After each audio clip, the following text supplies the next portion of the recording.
What happens when one night of secret freedom destroys everything you thought was safe? Could a single mistake ruin your marriage, your family, and your carefully crafted life? That's exactly what happened when my last night of freedom came back to haunt me. My name is Selene Marlowe. I'm 30, and I thought I had control over everything in my life. My job as an event planner, my husband Garrett, our 2 kids, Ella and Lucas, and even my social image. From the outside, we looked perfect. A loving husband, happy children, and a house that seemed to hold every memory neatly in place. Garrett was attentive, thoughtful, and reliable. He remembered birthdays, helped with the kids, and supported my career. Everyone admired our life, but inside, I felt restless.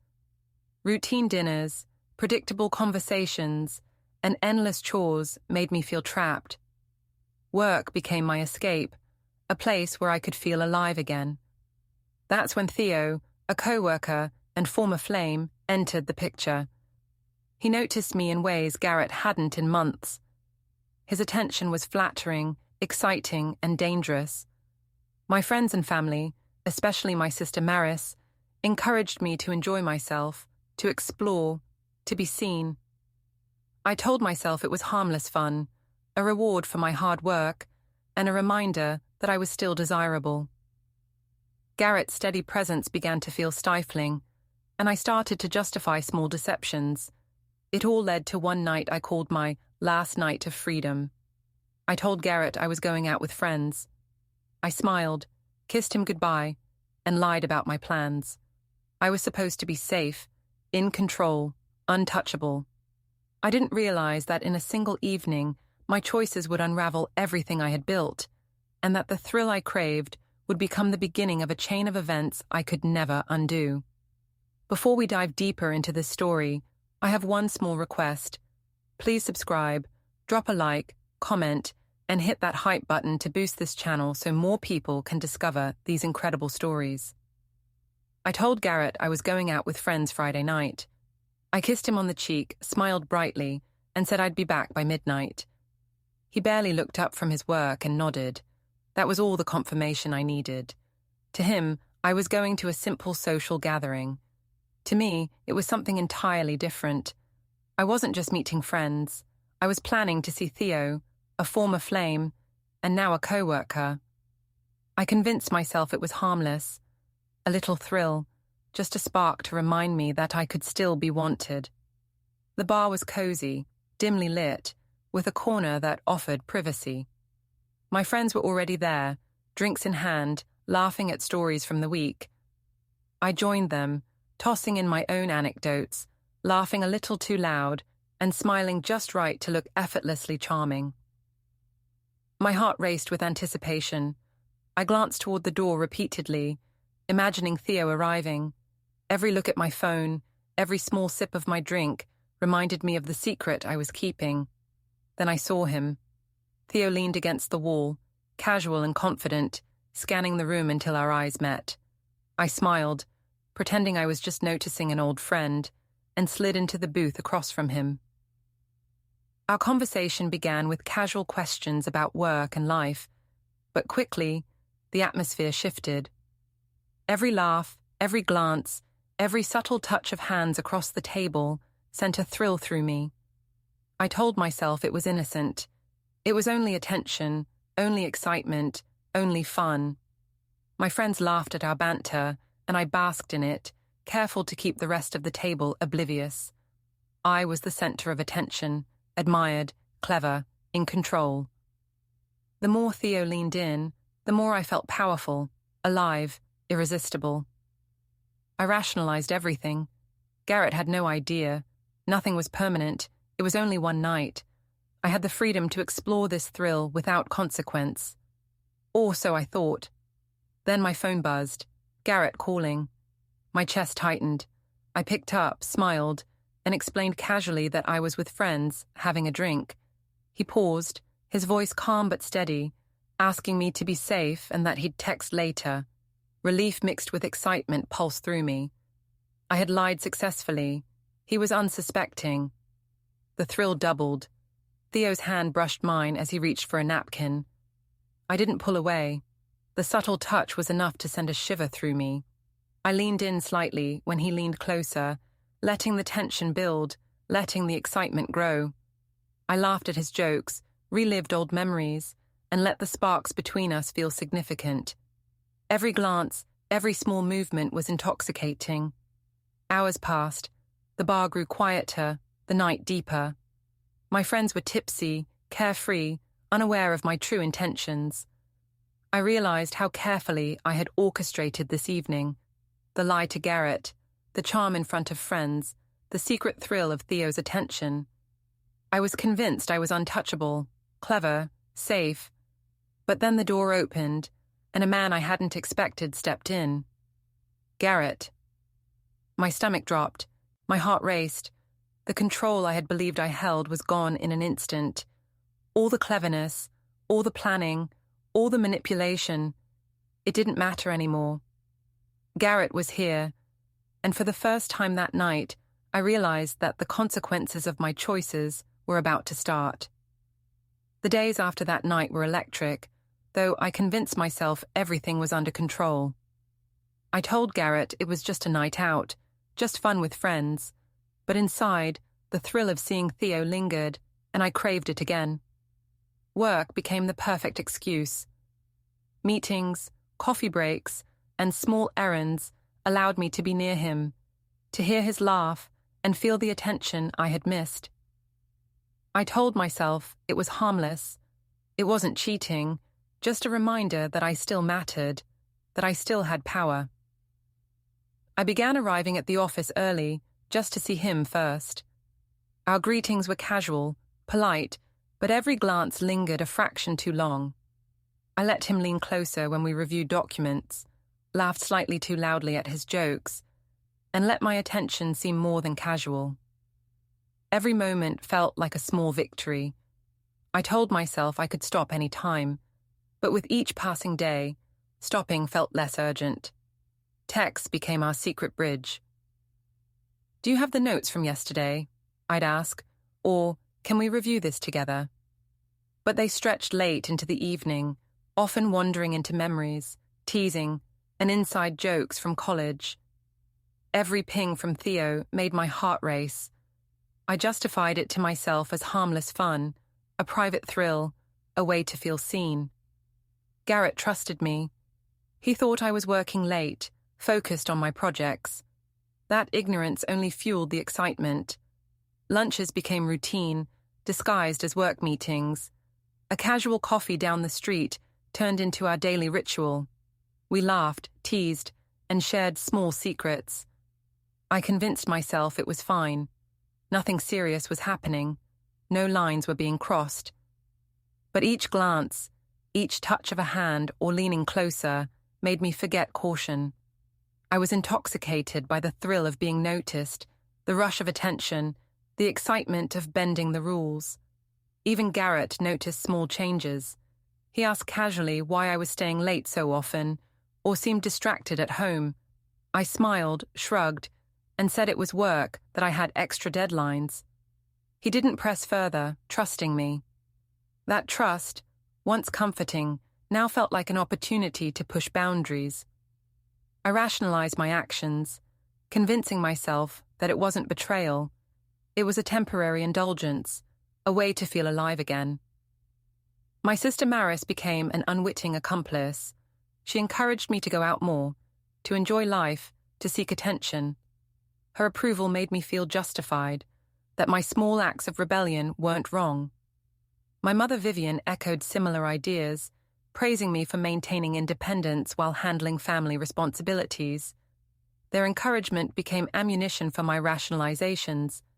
Garrett, in comparison, seemed rigid, predictable, and even controlling in my mind.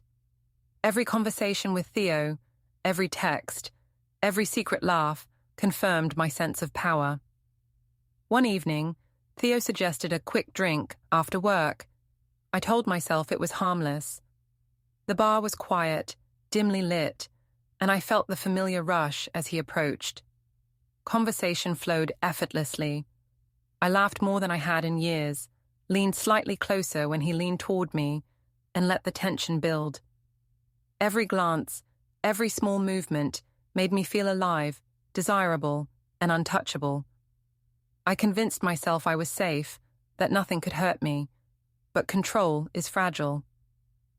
Even as I justified my actions, I felt a tiny knot of worry in my stomach. What if Garrett suspected?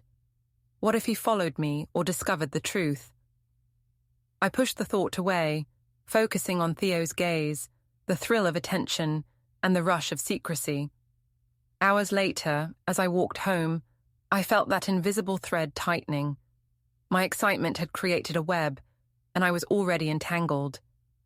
Garrett's awareness, subtle yet growing, would soon make the first moves toward reclaiming control.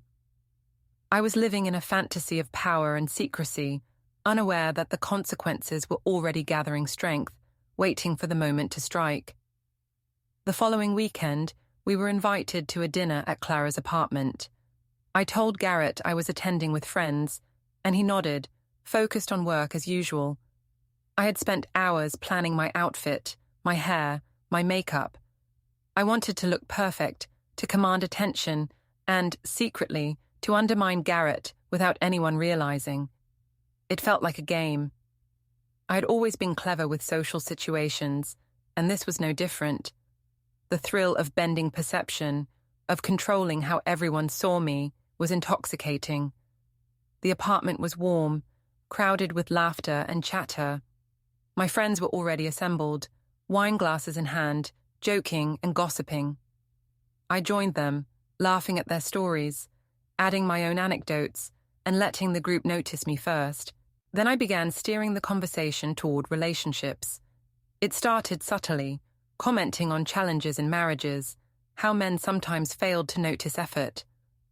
I glanced at Garrett and smiled sweetly, making him the subject without his realizing it. As the night continued, I edged further. I joked about men who couldn't handle stress, who froze in difficult situations, and how, naturally, I handled life better than most. The room erupted in laughter. My friends were amused, entertained, validating my cleverness. Each laugh fueled me, making me feel smarter, sharper, superior. Garrett shifted in his seat, silent, tense. He didn't argue, didn't laugh, just observed. That only made me push further. I made a comment about Garrett not being able to open jars or handle certain physical tasks, exaggerating for effect. Friends laughed again, and I felt a thrill of power. It was subtle humiliation, masked as humor. I convinced myself it was harmless, that Garrett should be able to take a joke. My audience loved it, and that adoration felt more important than his feelings in that moment. Then, I noticed Garrett in the doorway. He had arrived quietly, unnoticed until now. His presence was calm, controlled, but I could sense the tension radiating from him. I smiled, trying to include him, making a joke to draw him in, but he didn't respond. His silence was louder than any protest I could have imagined. I realized then that my games had crossed a line. The power I had wielded in front of friends vanished instantly. Without a word, Garrett turned and left. The door clicked softly behind him, and the room froze for a moment.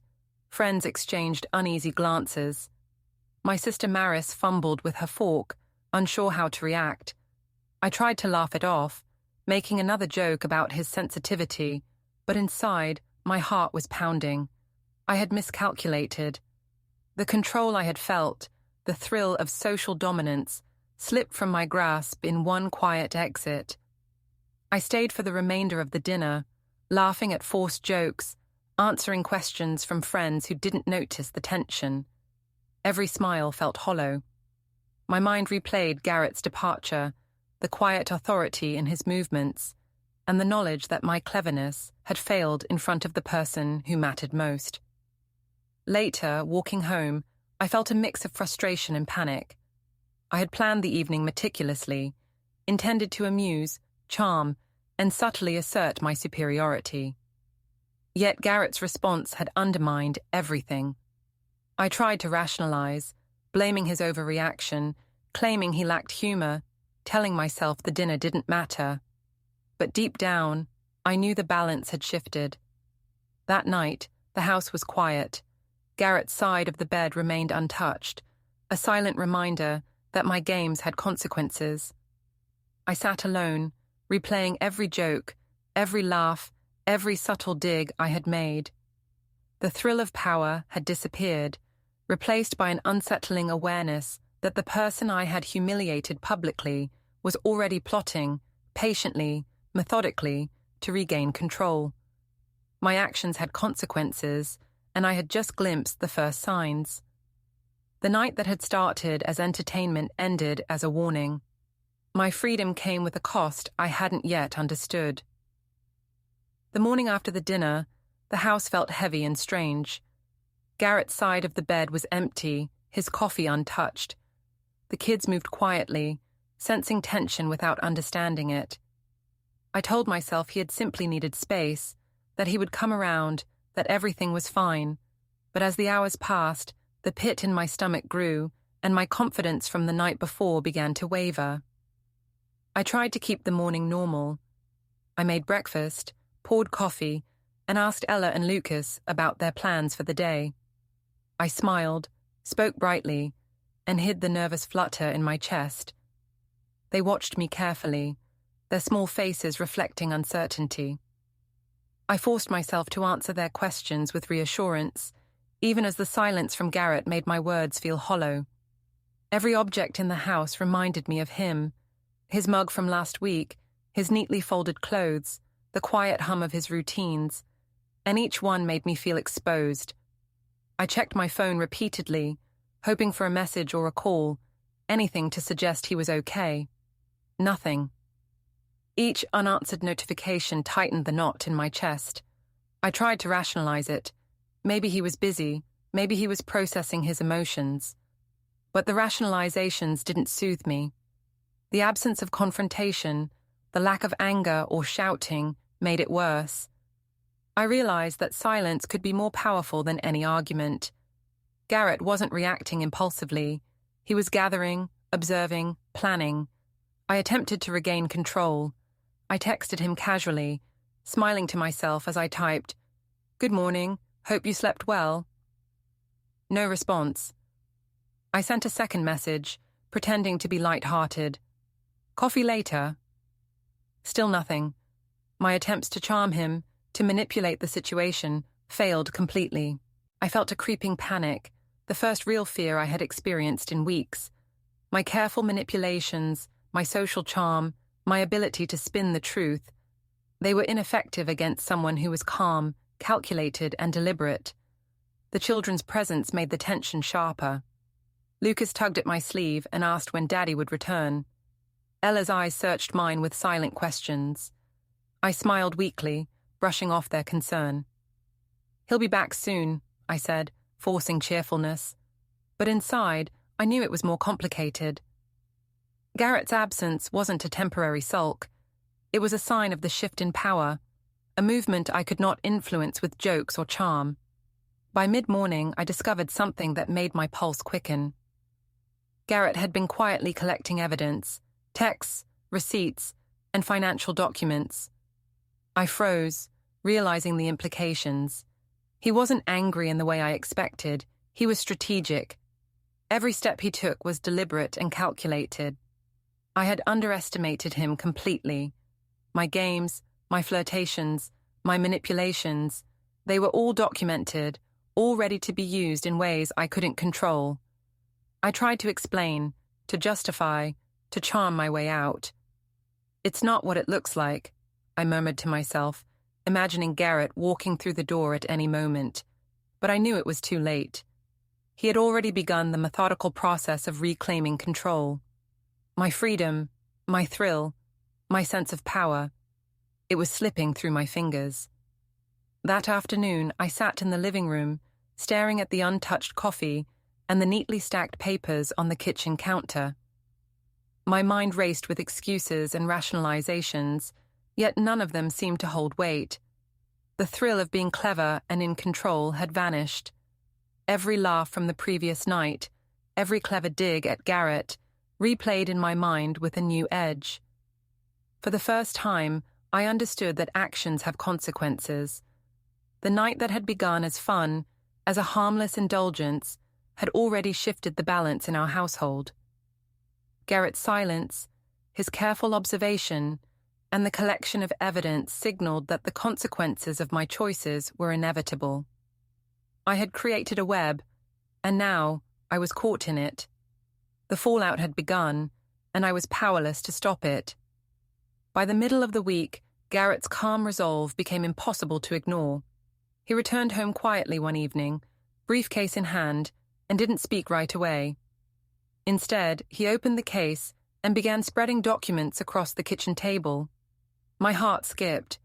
Receipts, bank statements, text logs, and photographs, everything carefully collected, everything I thought would remain secret, were laid out before me.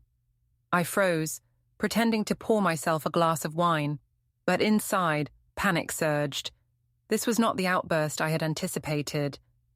There was no yelling, no dramatic confrontation, just precise, calculated preparation. I tried to approach him, smiling, offering casual conversation. "Garrett, can we talk?" I asked, attempting charm, attempting normalcy. He looked at me steadily, calmly, and said that we would talk, but only in the right way. That simple statement made my chest tighten. I realized then that my usual tactics, flirtation, charm, laughter, would not work.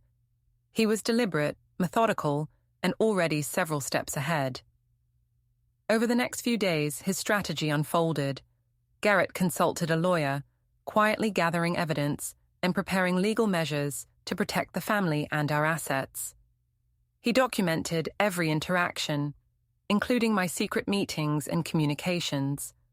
He organized bank statements and receipts, making a clear timeline of my actions. He was not seeking revenge through drama or anger. He was seeking lawful, precise control, ensuring my manipulations could no longer affect him or the children. I tried to intervene. I smiled, attempted apologies, and promised explanations. "It wasn't what it looked like," I whispered, trying to make my panic seem casual. Garrett's silence was unyielding. He didn't argue, didn't raise his voice. Every step he took was calculated and unshakable. The realization hit me. I had underestimated him.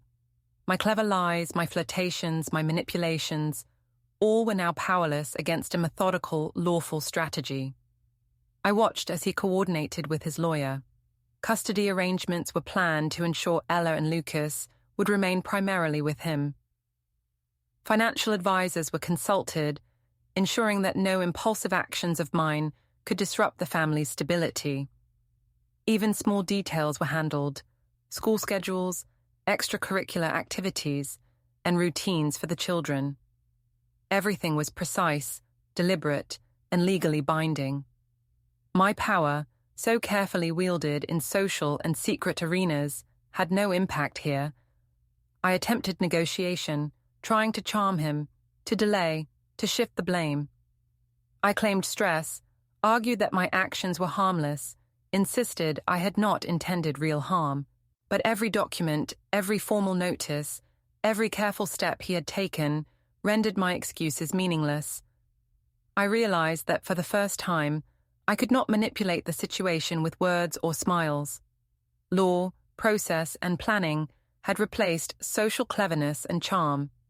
The first meeting with his lawyer was a wake-up call. I sat across a long table, facing both Garrett and the professional authority of legal expertise. Every question was measured, every document reviewed with precision. I tried to speak, to explain, to justify, but polite, neutral questions left no room for manipulation. Each piece of evidence, each carefully documented action, reminded me that my freedom, my thrill-seeking, had consequences I could not escape. At home, Garrett continued his calm enforcement. He reorganized schedules, adjusted routines, and maintained boundaries with quiet determination. I tried to reassert my control through charm and subtle manipulation, but each attempt was met with deliberate calm, immovable and effective. Even the children sensed the shift. Ella asked if Daddy was upset with me, and I smiled weakly, saying he was just thinking. Lucas tugged at my sleeve, asking when Garrett would be home. Their innocent questions reminded me that my games had consequences far beyond my own thrill. Then came the formal delivery. I opened the envelope with a false smile, expecting confrontation or shouting. Instead, it was clinical, precise, and final. Custody arrangements, financial protections, and legal schedules were laid out. Every step Garrett had taken was confirmed and executed. My ability to charm, to negotiate, to spin the truth, had no effect. The realization hit me like a cold wind. The life I thought I controlled was slipping through my fingers.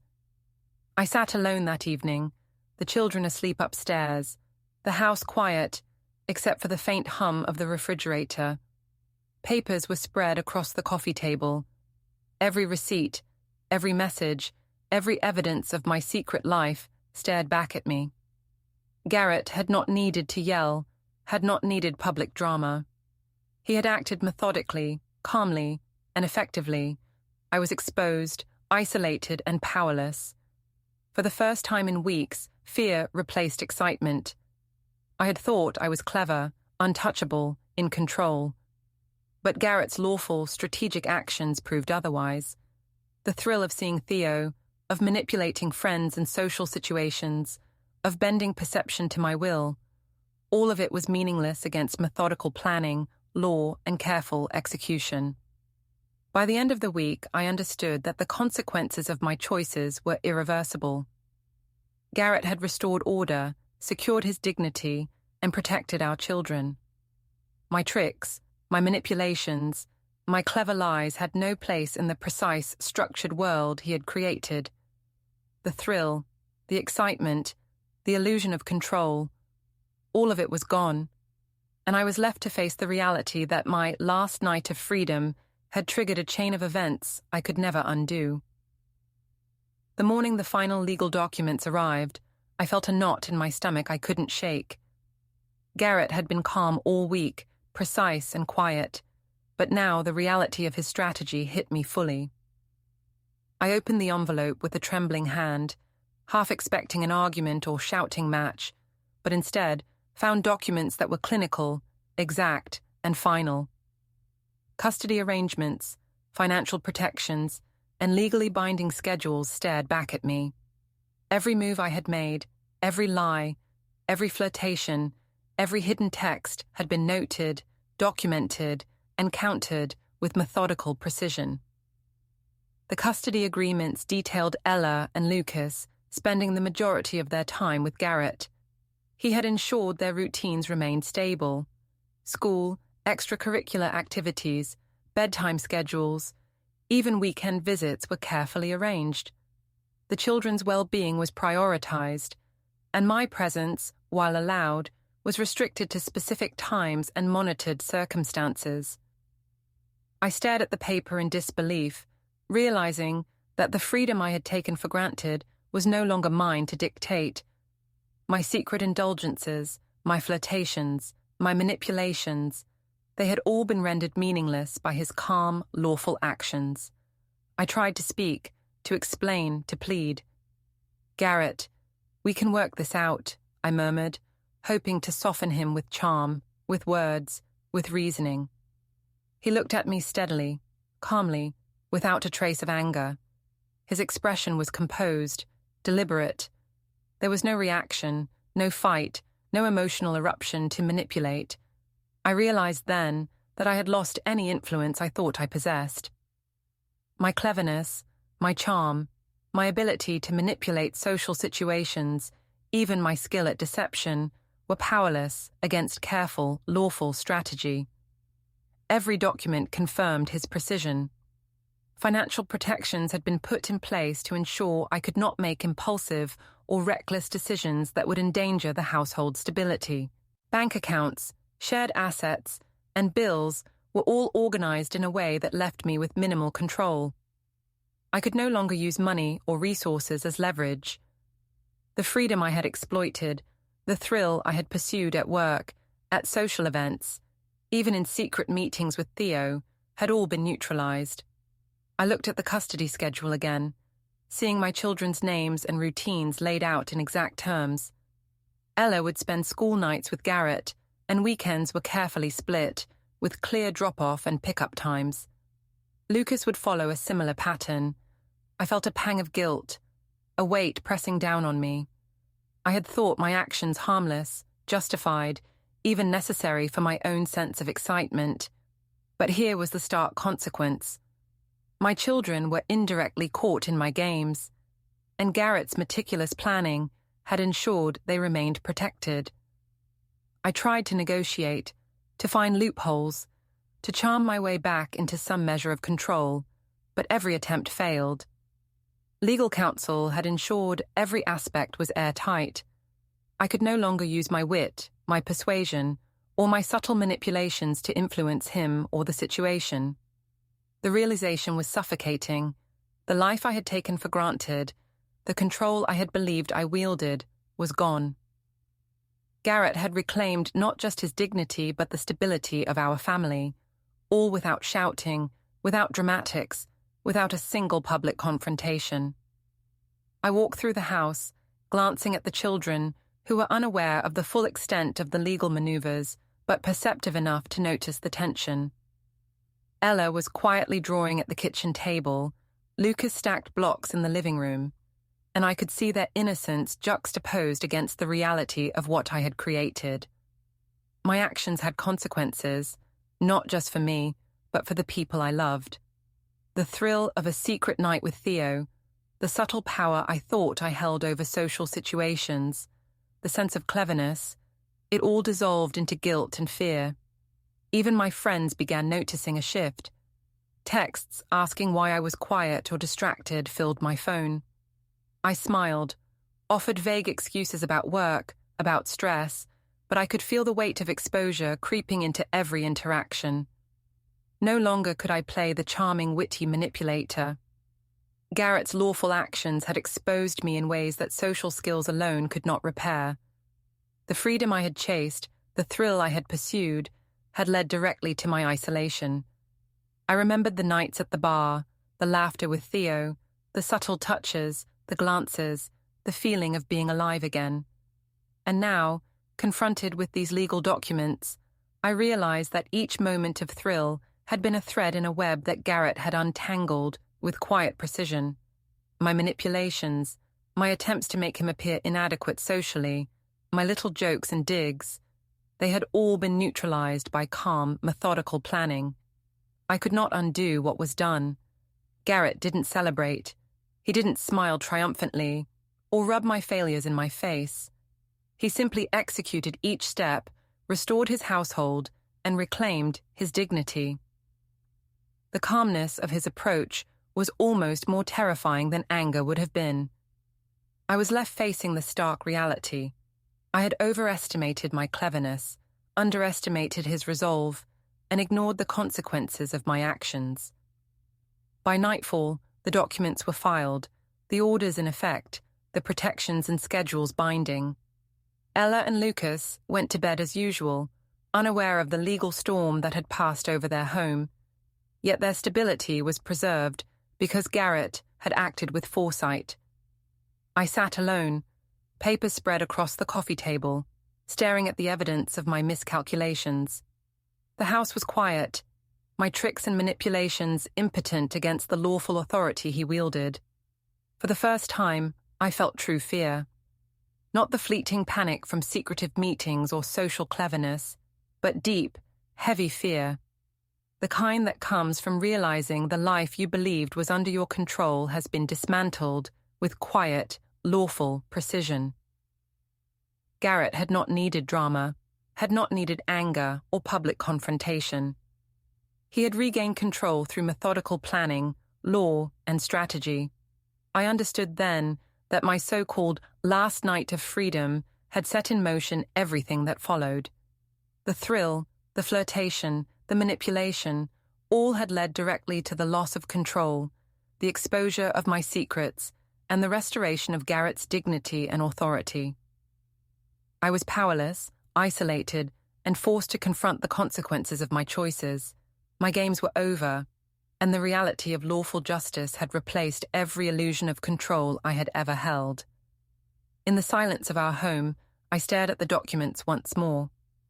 The legal orders confirmed what I had feared: custody arrangements in his favor, financial protections in place, and boundaries established that I could not manipulate. Garrett had restored order, protected our children, and reclaimed his life. The thrill I had pursued, the clever manipulations I had enjoyed, were gone. I realized with sharp clarity that my actions had consequences far beyond what I had imagined, and Garrett had won without a single shout, without a single outburst, with nothing but law, patience, and careful planning. And in that quiet, precise victory, I finally understood the truth. My freedom had been an illusion, my control a fantasy, and my husband, through lawful strategy, had reclaimed everything I thought I could manipulate. Don't forget to hit like, subscribe, and turn on the bell so you don't miss the next story. Write in the comments from which city you are watching.